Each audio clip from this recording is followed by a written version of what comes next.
Hey, howdy ho, Lions fans. Hey, howdy ho, Lions fans. Welcome to the Detroit Lions podcast. This is episode 592. Detroit Lions post-game show after the loss to the Eagles. I am your dashing host, Chris, and with me is my good friend and co-host, Michael Gray. How you doing, brother?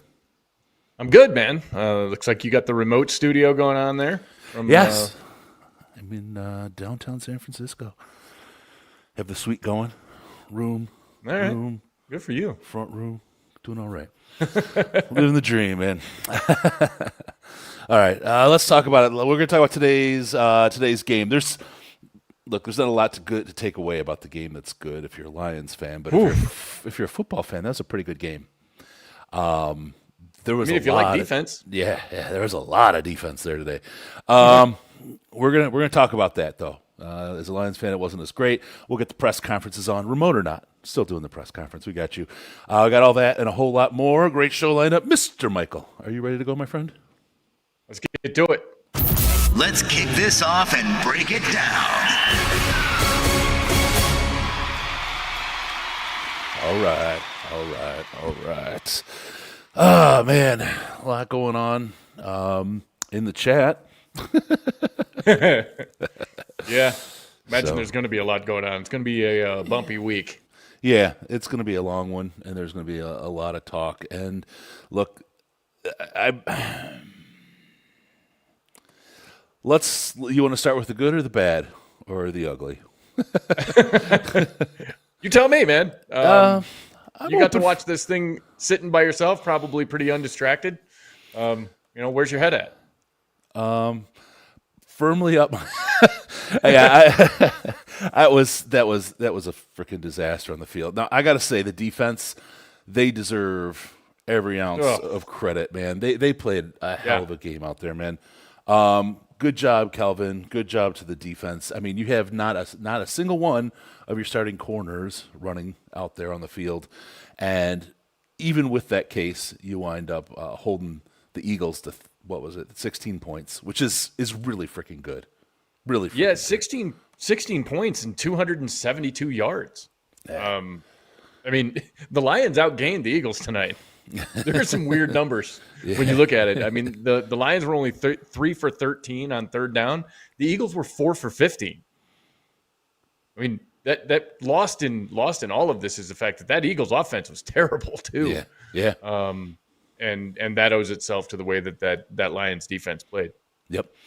Well, we talked about it this week on the show with the Riz that this was a test, and they firmly didn't pass the test. But I had to say, on offense, on defense, they did absolutely every single thing you need them to do against a Super Bowl championship team like the Philadelphia Eagles. Yeah. If those are the defending champs. Yeah, if that offense would have shown up, that was an easy game for the Lions. That defense killed them out there. So what happened one side of the ball? You got a couple things, right? You got your security blanket, Laporta, missing, which really hurts. You got what's it called? A knocked up, dragged down line. I mean, Panay's getting taped up every week, it seems like now. Decker's still coming back, and then you got Awosika, and for a while he had Cologne. I mean, it's a tough road out there to sled with these guys. When Ratledge went down, that was pacing at that point. not great, not fun. No, not and all of your guys that you count on to step up didn't. Amon-Ra St. Brown, 2 catches on 12 targets. Was some of that became self-fulfilling toward the end of the game when you just did not have any time for Goff to throw and he was under duress. And, I don't know how many passes got knocked down at the line of scrimmage, but a lot. The defensive tackles would have been the leading receivers, for this Lions team, the way that they were knocking down passes. So, just a rough showing all the way around, and shades of what Minnesota and that defensive front did to the interior line, and just making things really, really troublesome up front. Couldn't get anything going, anything at all. No. So. Gonna have to reevaluate and do some soul searching, because that's 2 pretty good defenses that the Lions have played recently, and they've failed miserably against both of them, and it all starts up front. Yeah. I mean, everything comes back to what's going on with those 5 guys on the offensive line, and that's not near good enough. Yeah. Here you go. For the first time this season, I have serious doubts the Lions can win the Super Bowl, let alone make the playoffs. They can't beat the elite teams. The offensive line is the biggest problem. Yeah, it was tough. it was. Yeah, absolutely tough. if they block like that, you're nowhere.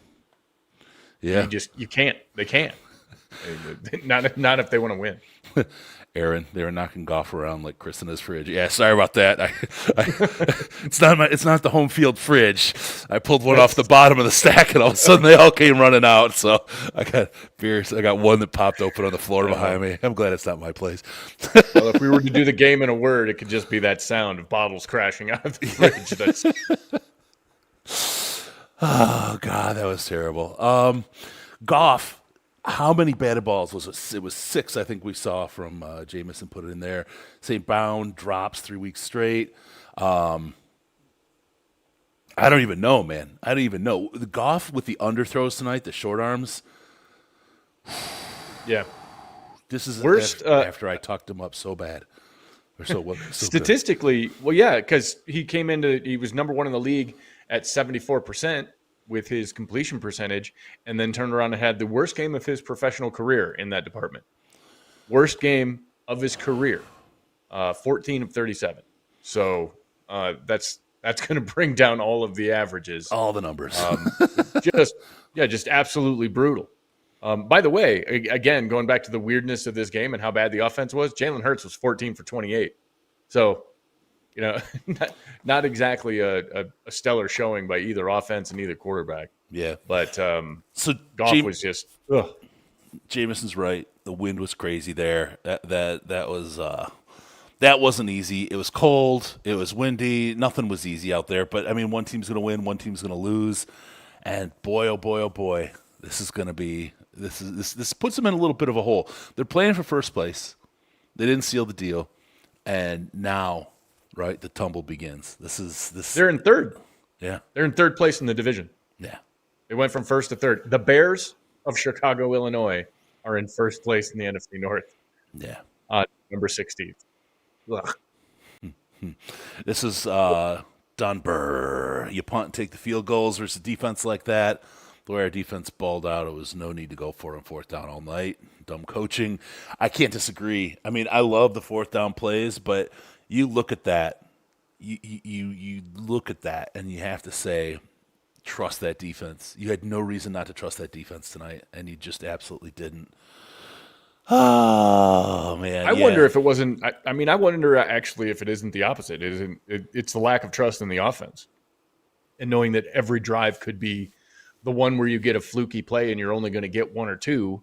And you are trusting the defense to go out there and just deal with whatever scraps you left them with terrible field position and a horrible situation that started right from the very first offensive drive with the bad ball and the interception. I mean, it was right from the jump. They had this defense behind the 8 ball. I mean, they were out there stopping the tush push twice in a row. Yeah. Nobody does shut that thing down. Nobody does that. No. No, I got up and walked to the kitchen when they lined up for the second one. I'm like, all right, well, that's how that goes. And then my son was hollering at me like, no, they stopped him again. I'm like, huh? What? So, yeah, man. And the trick, I guess the trick of this is, I don't know, last week it was #fire Morton, right? And so we fired Morton, and maybe Washington's just terrible. Maybe Washington's a really bad football team. Because this offense looked like the offense did against Minnesota. Just couldn't get anything going, couldn't find any rhythm, nothing was working right, and you find yourself starting to wonder whether or not it's personnel based. And if it's personnel based, then you're having a different conversation because that's not something you can change or adjust on the fly. Yeah. I am really just having a hard time with this game. This is why you leave an escalation point, and for those people who become leaders, don't just jump in right away and save your people, because all of a sudden you put yourself in the line of fire immediately, and people don't learn when you do that. Here's a spot now where Dan is out there and he's got his dick in his hand, right? This is tough. Love Dan Campbell. He's a great coach. He's done amazing things with a team that's been traditionally been a pile of crap, right? But this is just this is his nose is red and swollen right now from a couple too many shots, and he keeps taking jabs like that. It's going to end a lot quicker than it ought to. Well, and just an uncharacteristically terrible night from everyone all at once. I mean, it's that what was that movie? Everything, Everywhere, All at Once. It was all of it. Couldn't get the run game going. Couldn't protect the quarterback. Amon-Ra St. Brown, the surest hands on the team, dropping passes. Jameson Williams actually cracking a play and then doing the bonehead thing and taking a 15-yard penalty that costs you an extra point. That. Truth be told, in my heart of hearts, and I've been with this team for 50 years, I'm like, when they lose this game by 1 point, I'm going to lose my mind. If it comes down to that. So you had it all going right up until the very end with an absolute bullshit pass interference play or call that should have ended that series and given them. I mean, I had no faith that the offense was going to do anything with the ball if they did get it one last time with no timeouts, but they should have gotten a chance. That was, everybody with eyes could see that was a trash call. So I don't know. I don't know, man. I don't know what to do with all of it. You've got a lot to work through. And I guess good news for the Lions is they've got the Giants next. Yeah. So step down in competition. Although the Giants could get you too, because they almost got the Packers. Yeah, they played the Packers pretty tough today. That was watch that over. I don't know. It's probably over fucking Colorado at that point. But that was. I had hope for our friends there in New York, but they didn't do it, so now they must die. Right. Crucify those boys. That's the way it's got to go. We just have to take them down next, and I mean we've got to win the next three basically. We're this team is in a tough way right now. It's now it's the point where you start to wonder about the team itself, right? Those couple of games they lost were like, they didn't show up. That's whatever. But now you start to ask, even though this is probably the toughest game they've lost of the season, maybe one they probably should have away, but with the other losses, now you got to start to wonder: is this how bad is this going to get, and how bad is this going to be? Well, you got your ass kicked. I mean, that's the thing that's unclear. You can have a game that you lose, you get outscored, you have bad plays, you have something like that, but they got beat up. And that defensive front for Philadelphia owned the line of scrimmage, absolutely abused them, had anything and everything they wanted to. You got Nakobe Dean is blowing up David Montgomery on pass pro. You've got guys downfield that are doing a good job covering. Like they kicked the Lions' ass. Yep. And, that's going to be a gut check. And with everybody walking wounded right now, especially along that offensive front, the second game in a row where you've seen Ratledge spend time on the sideline, Lord knows what's going on with Penei Sewell because he'll never tell you and he's never going to let anybody know. But, that guy's a tape factory at this point and is being helped off. He needed help to get off the sideline at one point during this game, got taped up, came back in. We all know that Taylor Decker is a shadow of whatever he was a year ago because of all the injuries he's dealing with. And then you've got backups and Graham Glasgow. That right, which you can't even at this point you can't call a backup. Well, but I mean, you've got Awosika right next to him. You've got backups, and then Graham Glasgow is the one guy in there that is relatively healthy, and when compared to where he was in week one. And that's not a unit that is going to inspire any confidence, not in its current condition. And I don't know what you do with that. I really don't. We've seen Taylor Decker, and you go back and you watch this tape, you're going to see Taylor Decker giving up pressures and giving up on things that just are uncharacteristic for him because he's dealing with what he's dealing with. And it all, everybody will tell you the head coach himself, it all starts up front. Well, okay. Well, it all ends up front too when they play like this. Yeah. To the cold and windy thing, guess when they play the playoffs? It's in January. Like it's cold and windy in a lot of places. They're going to be there. Well, the Lions aren't going to be playing in the confines of Ford Field in the playoffs. I'm not guessing. Fine. At least not in the first. At least not in the first round. They're going to have to go on the road somewhere. Fine. At this point, it seems like it. Seems likely. And they got to play. Well, and they got to play the last game of the regular season where in Chicago. Yeah. That game might matter. That game might matter a lot. Fuck. So. Jarrett Burton, Ugman. Yeah, we need to rework the entire O-line outside of Ratledge and Sewell. Letting Zeitler go was a hard loss. It was. And you can't – the hard part about that is I can't blame Brad. That was a Ragnow not telling people nothing till well after the draft.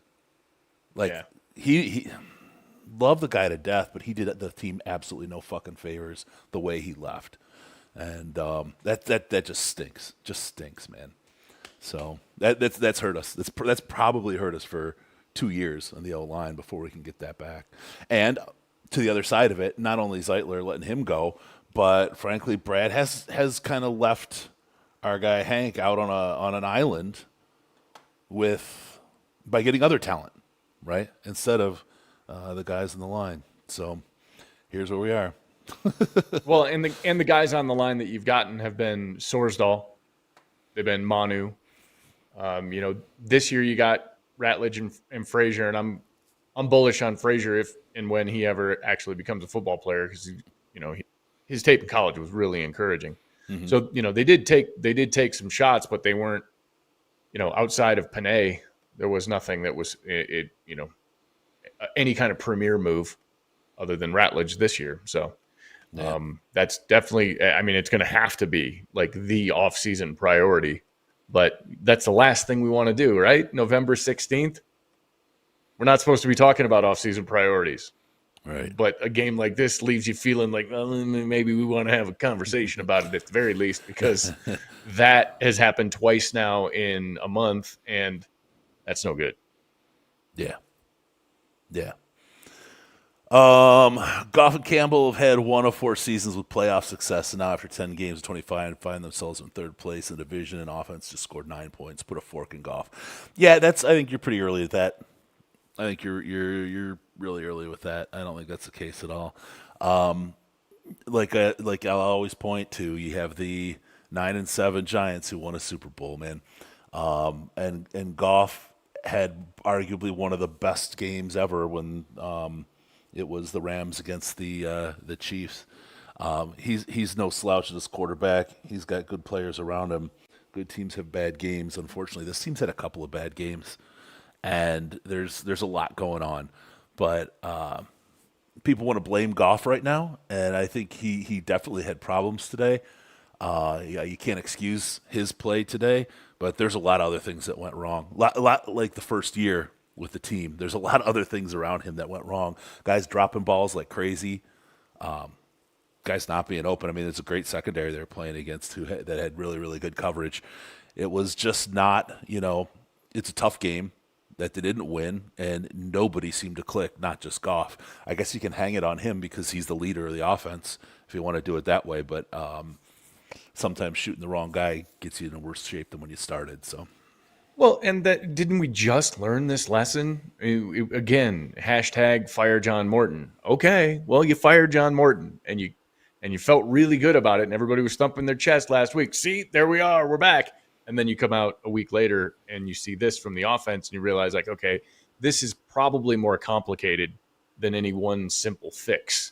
Jared Goff was number 1 in the league in completion percentage when the game started. Yeah, he was number 1. There was nobody better. That was 3.5 hours ago. Yeah. And then, you have this 10 incompletions thrown at Amon-Ra St. Brown. That's never happened before. Is anyone going to tell me that Mahomes sucks? Because he's had a pretty shite season. He's been missing balls all over the place.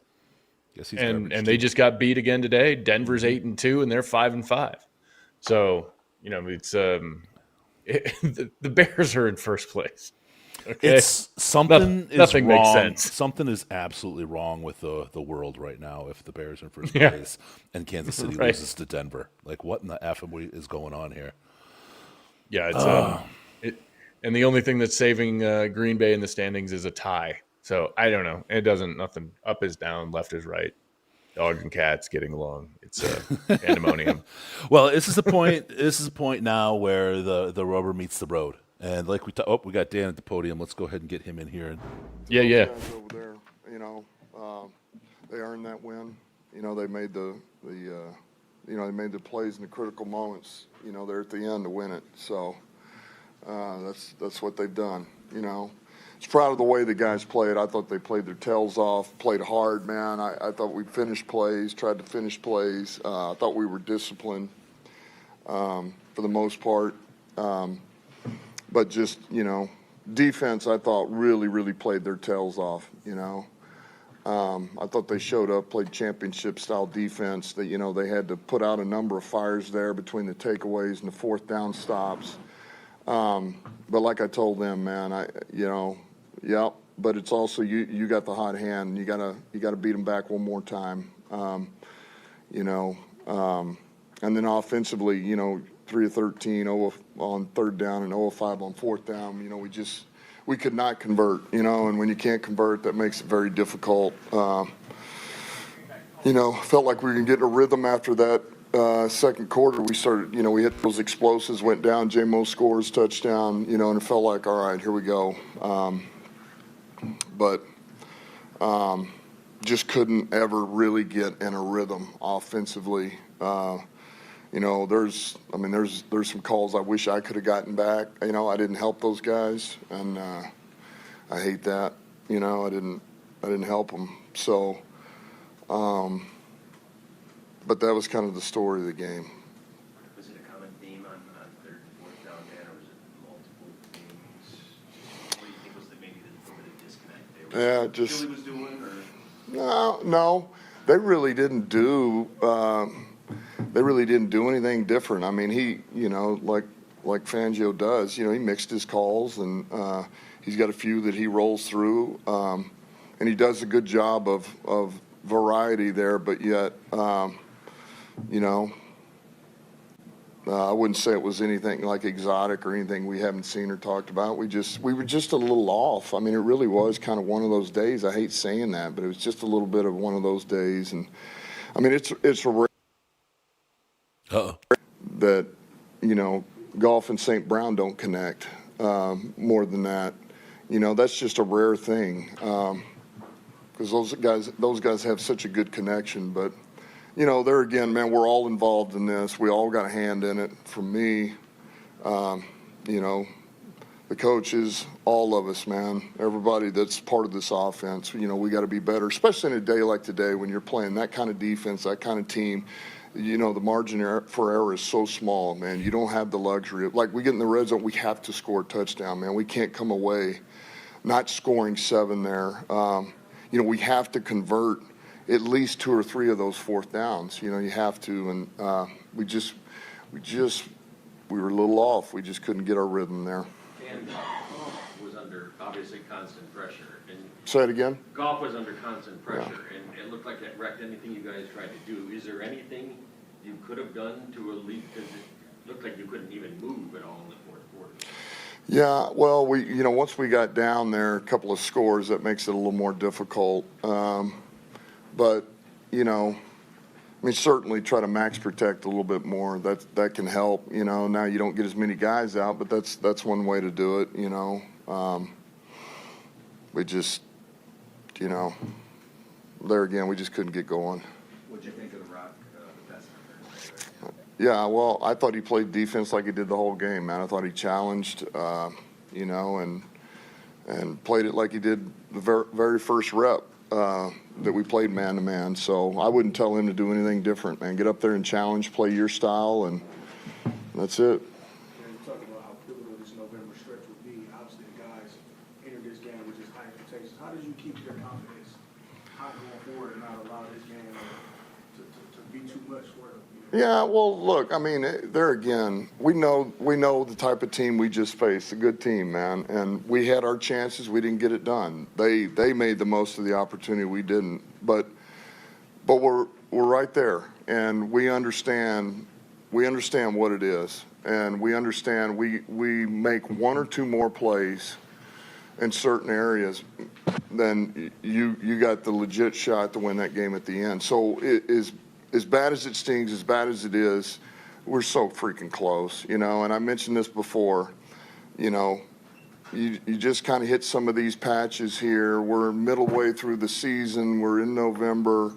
and I believe this is the best thing for us. You don't want to say that, and it doesn't feel good, but yet, man, we're going to learn from this. We're going to get better. We're going to adjust, and we'll be hitting our stride when other teams start to hit their adversity towards the back end of the season. I really believe that. So, we're going to learn from this game, and we're going to get better. We've seen you dial at the fake punts a little bit over the years. What made you want to try it tonight? What kind of look did you think you had? Yeah, I just believe that we were going to, I thought we could get those guys off balance. And obviously that didn't happen, It felt like the look was there to move them. And they did a good job. They were ready. How much did the elements play apart in some of those offensive struggles? Man, I didn't feel like, look, we had a little bit of wind, but I really didn't feel like that was, it was something abnormal, like that we were in frigid temperatures so I really didn't believe that was it. I don't feel that way. It just, Didn't impact your play calling? No. There was a couple things early in the game that I wanted to be smart with because, look, there was a little bit of wind. But once we got going, I wasn't even thinking about the wind. I felt like, that wasn't going to be an issue. Dan, can you chalk up some of what happened tonight? The Eagles having a great defense and the world champs, but look at and wonder and be concerned about how the offensive line in your offense was overwhelmed a little bit? Yeah, well, look, that is a good defense. We know that. But, there's things that, just like every game, that is a very good defense. But yet, man, we can play better. We can play better. I can call a better game. And there again, in this type of game, knowing what it is, man, we're talking about 1, 2, maybe 3 plays is the difference. And we're sitting up here and we just won the game, and it's like, whoa, man, that was a hell of a win. You guys stuck it out, but we just didn't make those plays. And so, I really believe that's not going to be the norm, what happened today. I don't believe that's the norm. We could not quite convert. We were a little bit off. And I don't believe that's going to be here to stay. We're going to clean up a few things. We're going to find our rhythm, and we're all going to be better for it. What do you tell Jameson about the penalty to jump on the ball? Yeah, I told him it's a hell of a play. Don't do that again. Before the half, they got inside the 5 there. You had all 3 timeouts. Right before halftime? Right before halftime. Yeah, I thought about it. It was like, man, maybe I'll just go ahead and bang that right now. But I knew we were getting it after halftime, and really what I did, I just kind of waited. I was going to wait until we hit about under a minute, and then at that point, I just kind of let it go. Like, all right, we'll get it back. So, absolutely, I talked about it, thought about it, and I chose not to there. I chose not to. I said, we'll take it in the third quarter. We come out of halftime, and so, yeah, I did think about it. With all the teams kind of bunched together right now, especially in your division, how do you view the final portion of the season for you guys in terms of the playoff push? What needs to be done to kind of get that run going? Yeah, look, you take it one game at a time. You really do. We got the Giants this week, so we got to rebound, clean a couple of things up, go back to work, and get a dub, And I mentioned this before, but everybody's playing everybody now. This is what's going to happen over the next couple of months here is all these teams we're bunched in with begin to play each other, division games, NFC games, and so that'll all handle itself. You just worry about your own business. We're going to worry about us one game at a time. Yeah, start worrying. Last two, Dave, the tush push, you guys shut that down. Just, I guess, explain the strategy. Just put more feet up front, get some leverage. Yeah, we got guys that play with leverage. They're strong, they're stout. Reeder and Lopez and Mack, and we got some tree trunks in there, man. They know how to grow roots and anchor in there, and that's where it always is going to start. So I thought the guys handled it well, did a great job, and it paid dividends today. It gave us a chance. And Sam, you guys put Sam on IR. Yeah. How concerning is that? What's the long-term Well, obviously enough to where we you know, we're talking about 4 weeks here. So obviously we're going to hope that this thing calms down, and after those 4 games, you know, we can get him back. But we're really just taking this day to day, week to week. I'm hopeful, but I really don't know. John, last question. Dan, you said you wanted some calls back. What about some decisions?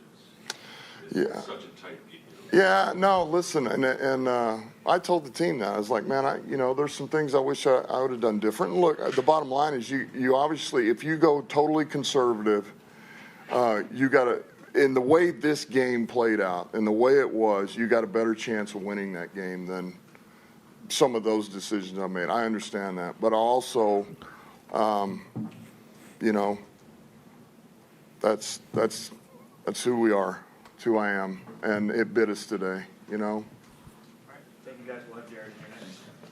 Yeah. All right. It bit us today. Feels like he knows. Yeah. That's pretty down for Dan Campbell. Yeah. Even after a loss, it's pretty somber. Yeah. And you know, you got this Giants game coming up, but if you haven't read the rest of the schedule, it goes Packers, Cowboys, Rams, Steelers, Vikings, Bears. That's your season. That's 7 games. That's what's left. And the Giants is as close to a mismatch as you're going to get in that entire schedule. A lot of them are at home. The Steelers are maybe not great. The Cowboys can be had, but they can do some things offensively. And then you've got the Rams, who look as good as anybody right now. Can I say? And the only thing, like, I'm gonna eat these words. I know I'm gonna eat these words. So I don't know, but I feel like the only thing that stands out is I'm trying to find a way to say this. I'm not as worried about playing an offense after what I saw the defense do today, right, against the Eagles, which is a great offense. I'm more worried about the defense we play right now, because if our offense can be stopped, I mean, it looked like it was easy, but look, when we played Minnesota, it sure looked easy, and we can blame that on Morton. When we played the Packers, it sure looked easy, right? I'm just more interested in what the matchups look like of our offense against the other team's defense, because I think our defense is just fine. I don't think they're going to be the problem. I mean, you know, you say except the Rams. I will say the Rams look scary fucking good. Sorry, it took a while to put that together, to get it out of my head. No, the defense played, I mean, as shorthanded as they were, they showed up time and time again. And I don't think, you know, again, when you go back and look at the numbers, and the Eagles, you know, they got outperformed by the Lions offense, as bad as the Lions offense was. They were the beneficiaries of all of those 4th down failures and all the field position, and they still couldn't turn it into much of anything. So I'm not sure that the Eagles are world beaters, but man, oh man, that defensive line and what they can do from the linebacker position, and all the young talent that Philadelphia is stacked up, and they bring in the kid from Miami, and they've got a lot of pieces up front, especially those DTs. Jared.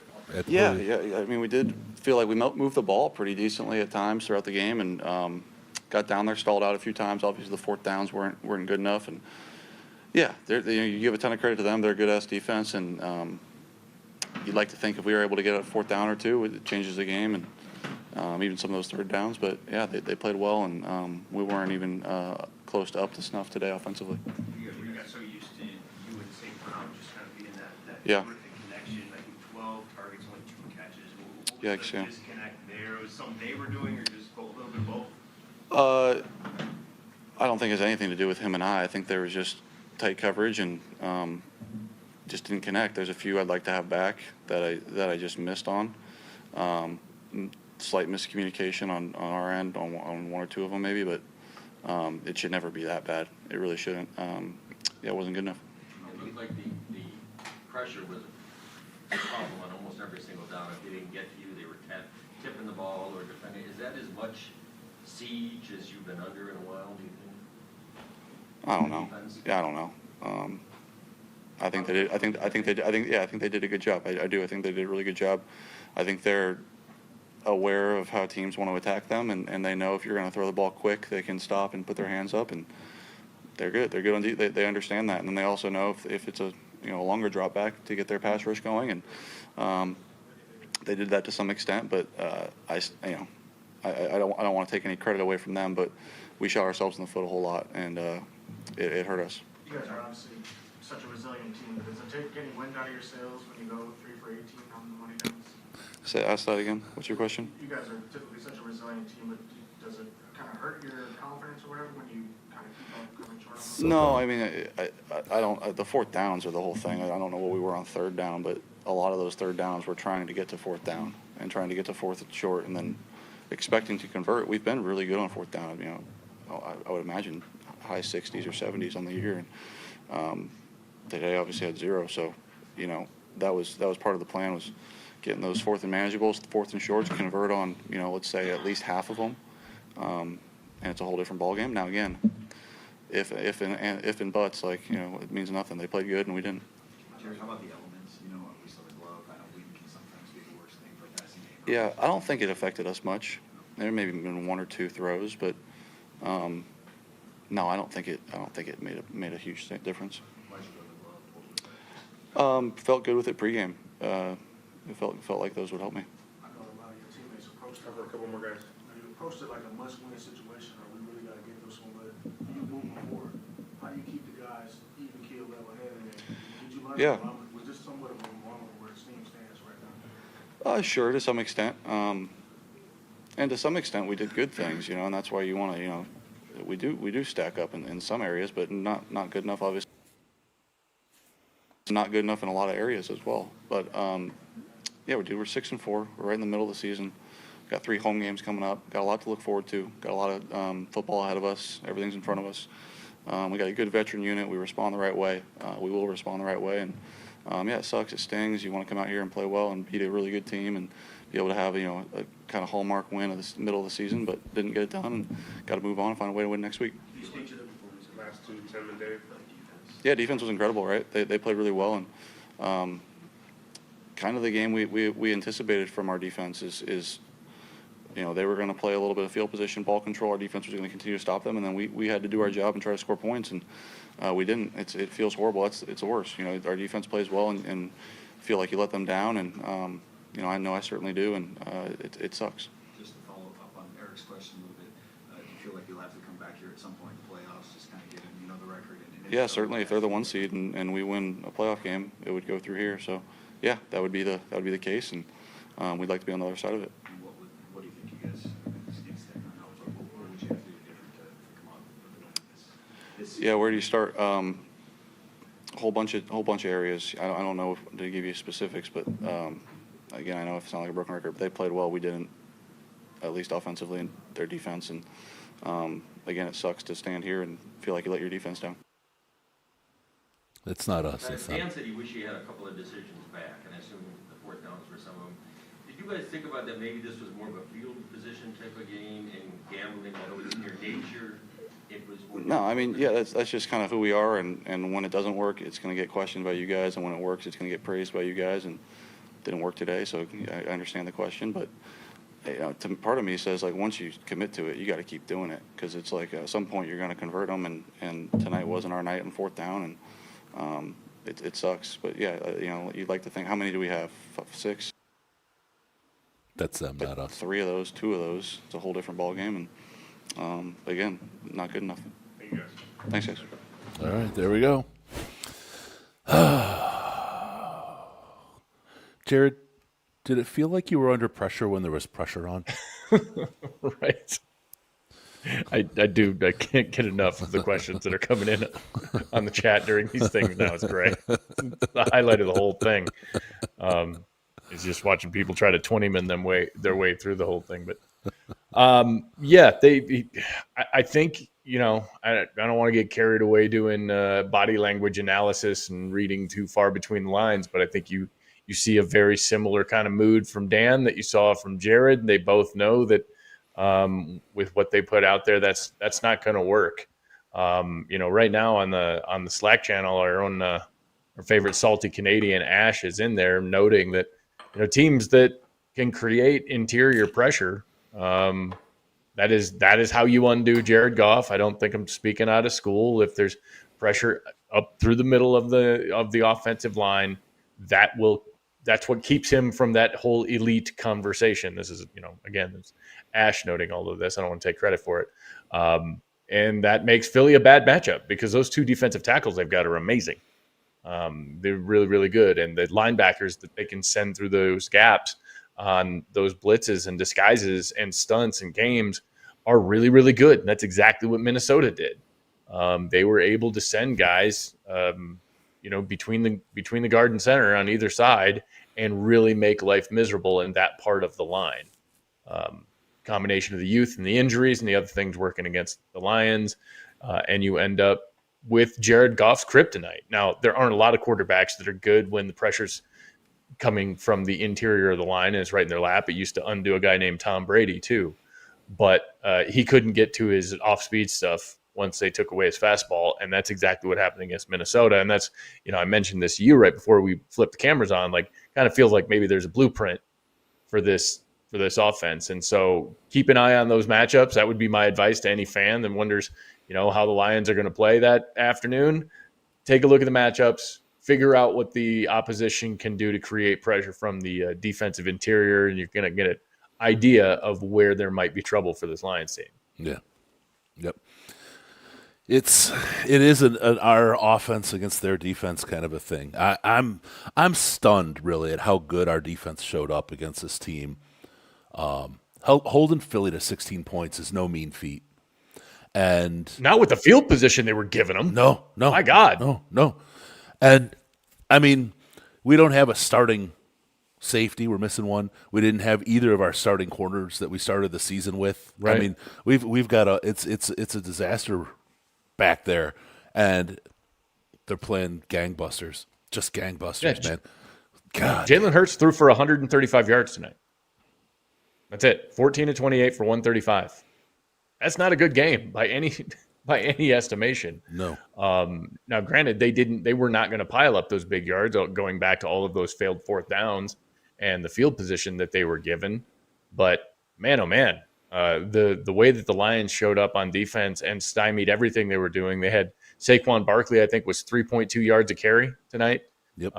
And the offense has been. If you ask an Eagles fan, they'll tell you that the offense has been off a tick, and that fans are upset with some of the play calling. And there's always a new play caller in Philly because the old play caller goes and gets a job as a head coach.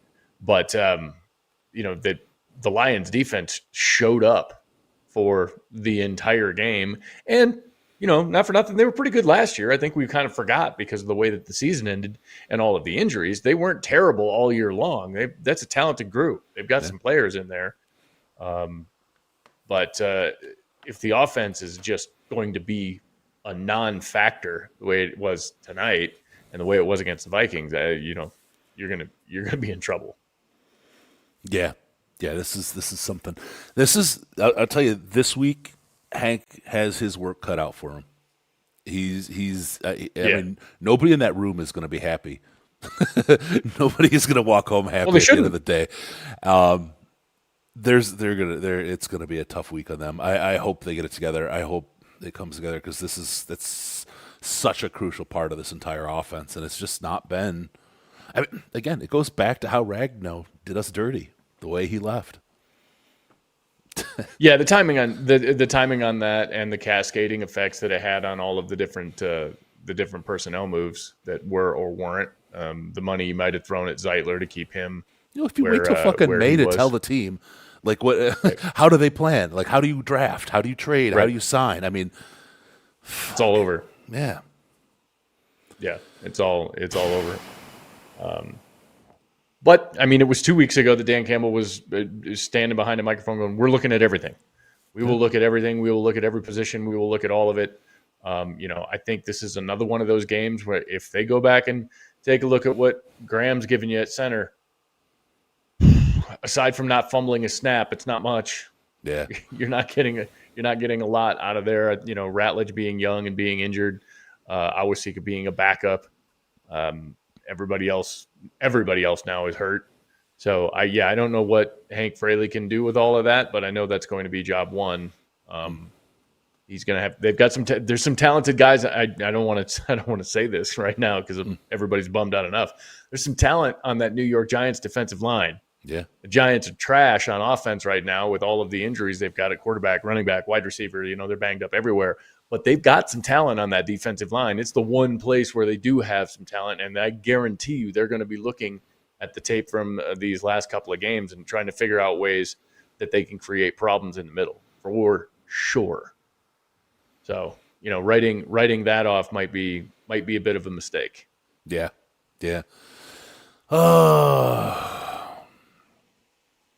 I have to let everyone know there's no calls this time. I couldn't get all the equipment out to the West Coast for that, so it was either that or do the post game pressers. And we thought the post game pressers were the most important part. But while we're doing that, thank you, William, for the super chat. Perspective, we all had the game marked as an L when the season started. We're banged up, but these cuts build the scar tissue, will result in a different playoff run, faith and grit. That's possible. And let's kind of set a line in the sand. The people that are dogging it and are out on the team right now and talking all that shit, you got to eat it if this team turns around and does it. And I'd say a win in the playoffs for most of the shit talkers. They gotta gobble the dong, right? And for the people that are out there saying they've got nothing to fear and everything's going to be sunshine and roses, they're going to have one to gobble if things go like this the rest of the season, right? I mean, that's that. But I don't think anyone. It's a drag. It's a deflator. It's one of those games that it's absolutely. There's no in the middle after this game, win or lose, right? Right. You either win and you're over the fucking moon excited, or you lose and you get this. Right, and it was freaking a one-touchdown, low-scoring defensive struggle game. I mean, the Lions would call it an offensive struggle, but anybody who is an outsider watching it would say it was a defensive struggle. It was, if you can say I'm agnostic about the Lions, you could say that was a good football game.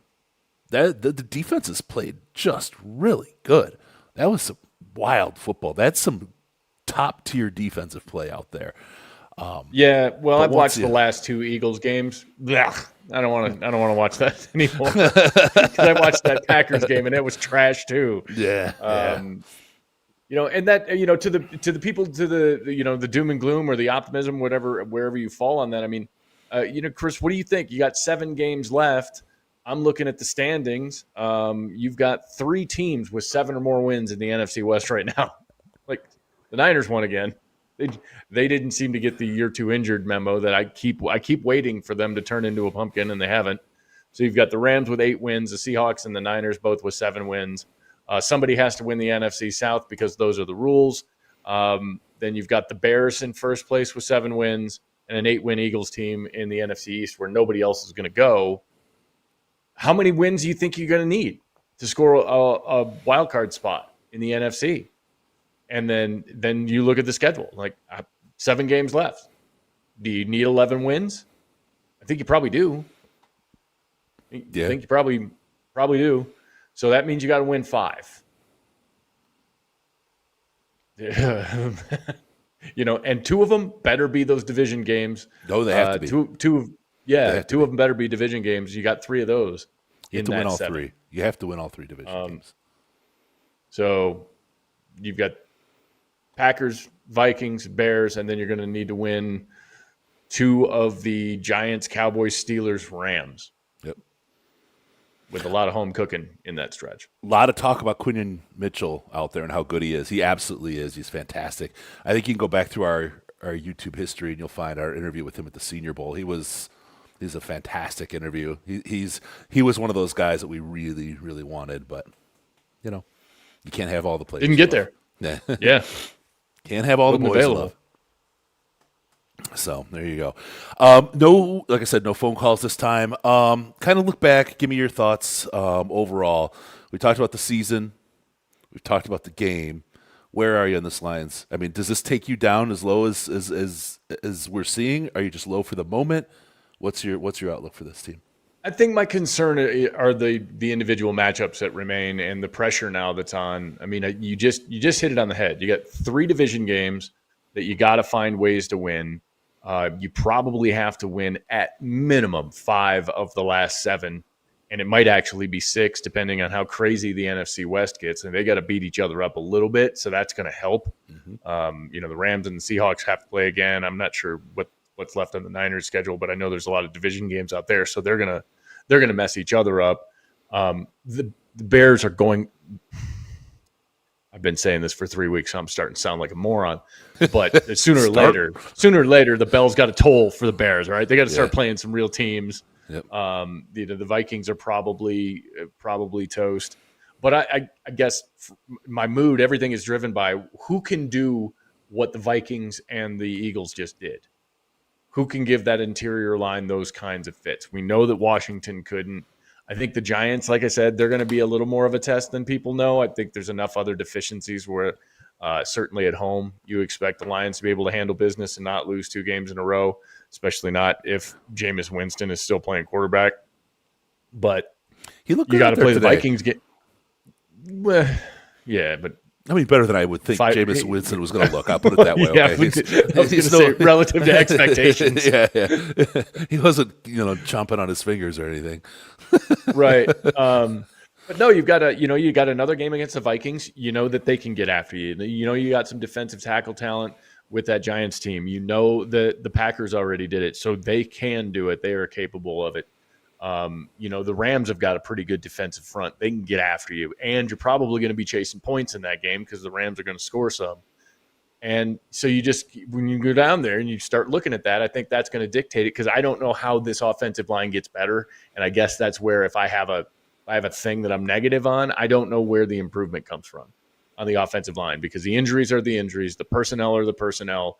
None of those guys are going to magically get better between now and January. And so how do you patch it up? It's going to be, some of it's going to be on scheme. Some of it's going to be on that max protect stuff you heard Dan talking about in his press conference. Some of it's going to have to be from the head coach protecting his team a little bit. Stop going for it on every goddamn 4th down. All right. You can't do it all the time. You can't do it. Sometimes, especially when your defense is playing out of its mind, make the other team go farther. Put Jack Fox out there, have him cough in corner 1 at the 4-yard line, and make him earn it by making him go 96. Stop giving it to him on the 48. Yep. So there's some of that too. And then I don't expect to see Amon-Ra St. Brown with 10 incompletions on 12 targets. Probably maybe again in his career. I mean that might not happen again ever. It better not.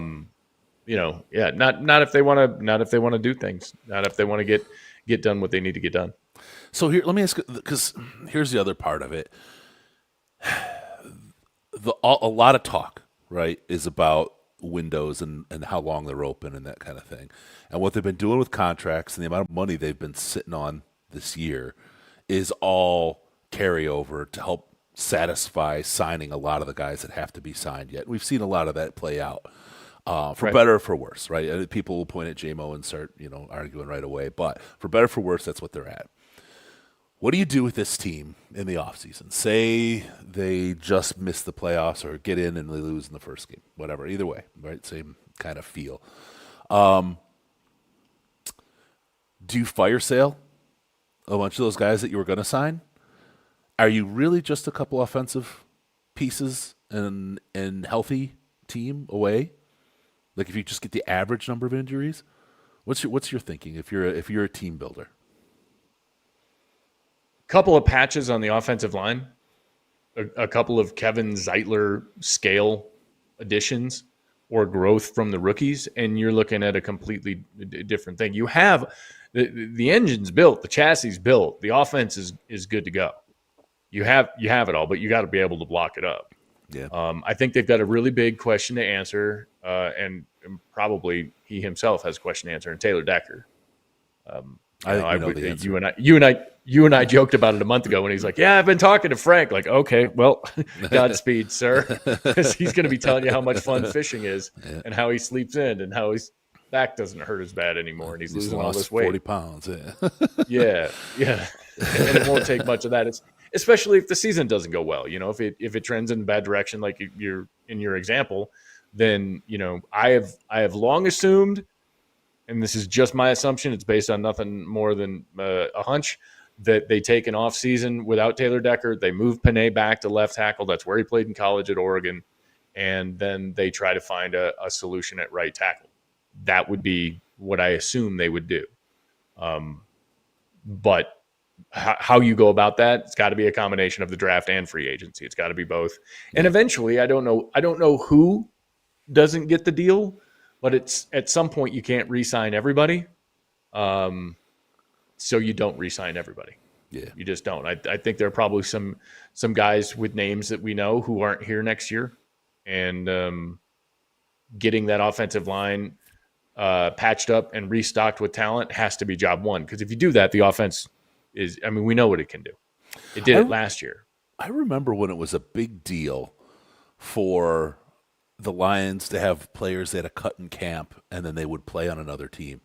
We're gonna be cutting players that are playing in the NFL. Right. Like, oh my gosh, right? And now right. we're not gonna be signing players that are good in the NFL. Potentially some star power there. I guess that's a good place to be. There's one player, and I'm probably gonna take a lot of heat for this, but and this is just kind of my gut. I have a feeling that Monty might not be around after this year. I think there's a reason we're not seeing him. And it's not that he's a bad player. Don't get me wrong, right? And Jamal Williams wasn't a bad player, right? Right. But I don't think he's the Monty we originally signed. And I don't know what you do. Do you want to hold on to him a year too long? Or do you want to cut and get the replacement and go? Right? I just think that's one that's going to be interesting, and it's going to be a lot of noise around it. I've always said wide receivers age like wine and running backs age like milk. Yep.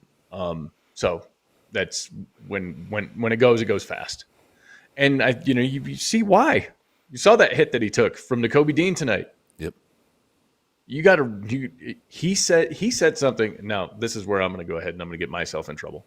So send your hate mail. I'm ready. I always remember the last thing said, so you're good. And I'm good. Oh, good. Yeah, I'm taking so thanks, buddy. Right. Operation Human Shield over here. He said something on the St. Brown podcast, which I can't watch anymore. Full disclosure.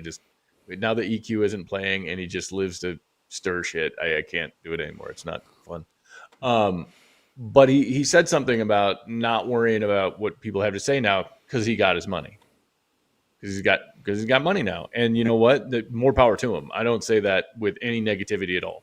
With what you do for a living and the window that you have to do it and the violent nature of the job, get yours. But if that plays any part at all in changing your demeanor or changing your focus or, like now I can take care of all the things in my life that, I've been wanting to take care of with this career. I don't know how much of that bleeds into it. I just know that, running backs are finite. The ones that get to a second contract are a rarity. Demo got to a third.